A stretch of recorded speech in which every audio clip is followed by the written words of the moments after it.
Another early theory of media effects was the uses and gratifications model.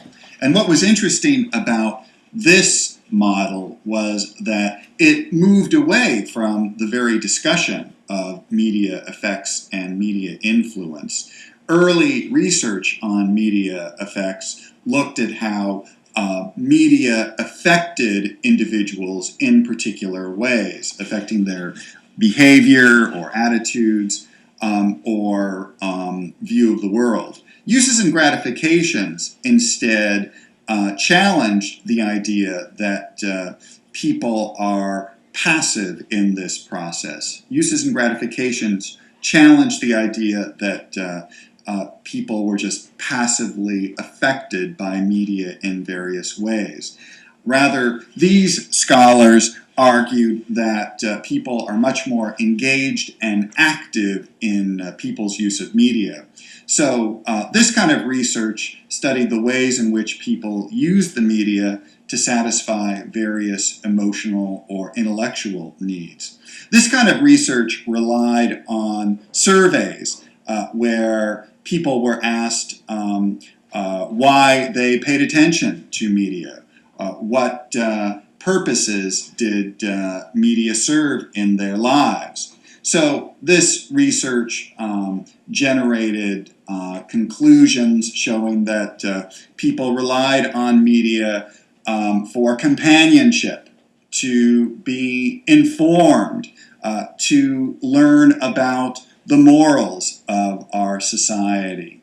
And there wasn't just one size fits all use of the media, that different groups of people used media in different ways. So again, uses and gratifications really challenged the very idea of the passive audience being affected by media, and instead focused more on the active use of media.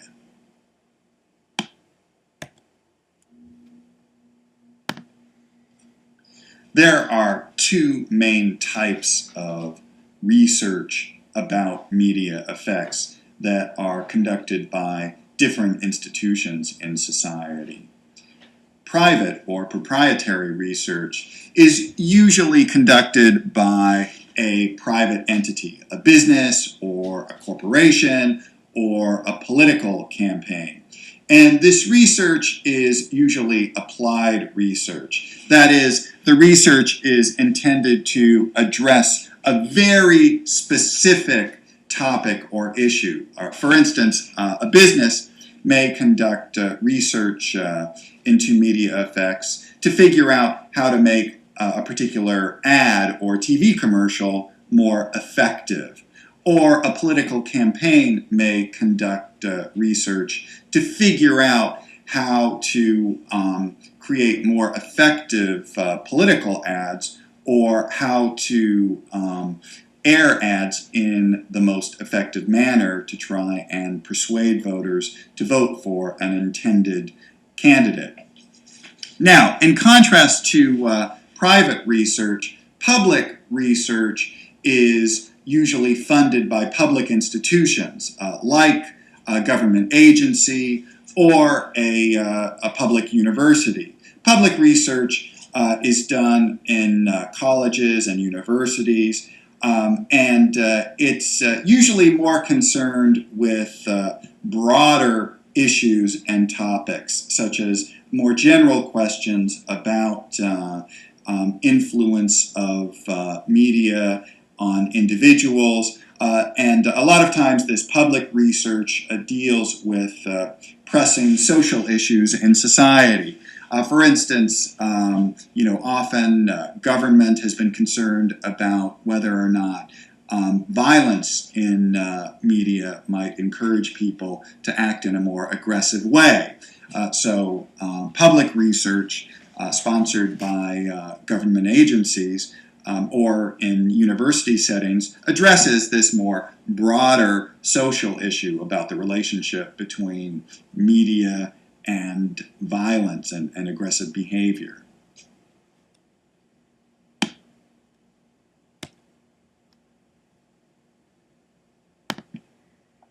Research that examines the effects of media on our behavior or attitudes is based on a particular approach that is referred to as the scientific method.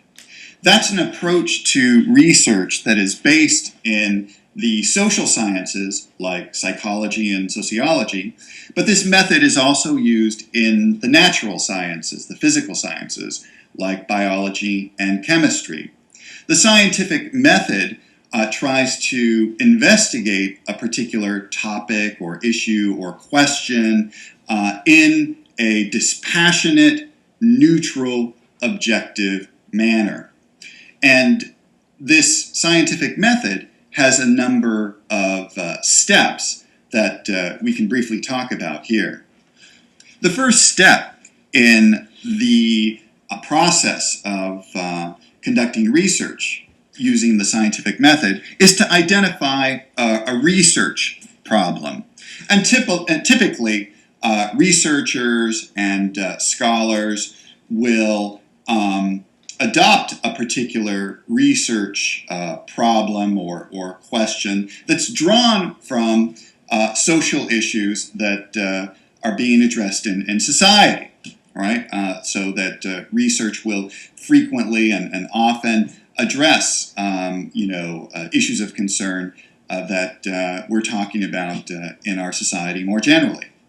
So, when we're talking about the issue of media effects, there's a lot of social concern about aggression and violence in society and what role media may play in terms of increasing people's aggressive behavior. As we've talked about earlier, every time there has been some horrific incident involving, mass violence, where we've had a number of high-profile school shootings, regularly people start raising the question, well, what role did popular culture or media play in inciting that violence? Scholars and critics wonder whether or not the graphic violence in media contributes to people's aggressive behavior. More specifically, some critics have called attention to video games and the extreme and gratuitous violence that is pervasive in a lot of video games like Grand Theft Auto or first-person shooter games. All right? So our research problem for us to investigate in a hypothetical study might be examining what role do violent video games play in increasing people's aggressive behavior? Do violent video games encourage players, to become more aggressive and violent in everyday life? So that's our research problem. Right? Now, the next step is for us to figure out what previous research has been conducted on this particular topic.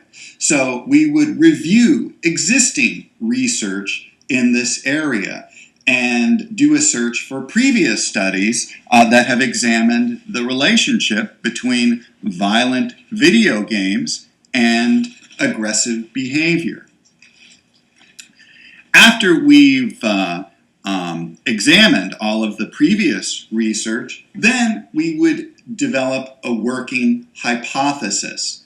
This would be some hypothetical statement about reality and about the social world that we would expect to be true. All right, and that in our study we would test that hypothesis to see whether or not the evidence supports this hypothesis.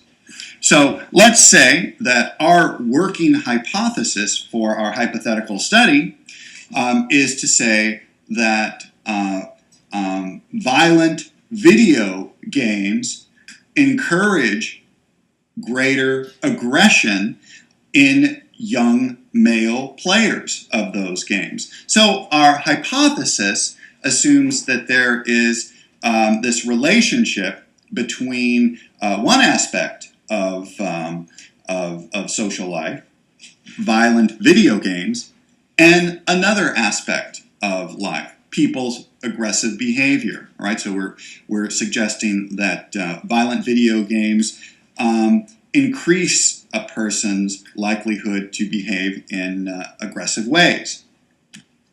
Now, the next step in this scientific method is to use some appropriate method or methodology to investigate this hypothesis. All right? How are we going to investigate this particular issue?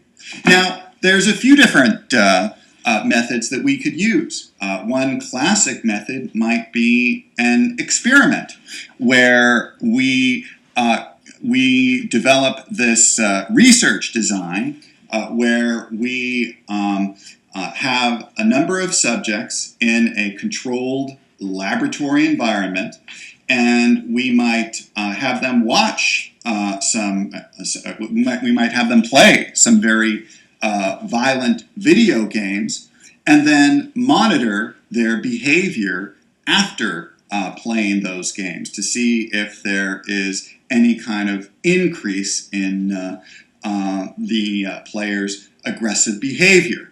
All right, and there are many ways that we could assess that in a controlled laboratory environment. Another possible research method might be a survey. All right, where we have a number of people participate in this survey, and we ask them a lot of questions about their media use, about their consumption of video games, how often they play video games. We would ask the subjects questions about their own demographic backgrounds, their age, race, nationality, education level, and so on. And we might also ask a lot of questions about a person's behavior, about instances when they are not aggressive, we might ask them questions about how often do they get into fights or violent altercations with other people. All right, and in this survey, what we might do is then see if there is any kind of relationship between the amount of time that is spent playing violent video games and how aggressive these subjects report being in the survey questions, right? So that we might be able to show some support for a relationship between the use of violent video games and aggressive behavior. Of course, we could only show that those things are related. It would be more difficult to make a case that the video games actually caused that aggression. But we might be able to show that the violent video games are somehow related with the person's aggressive behavior.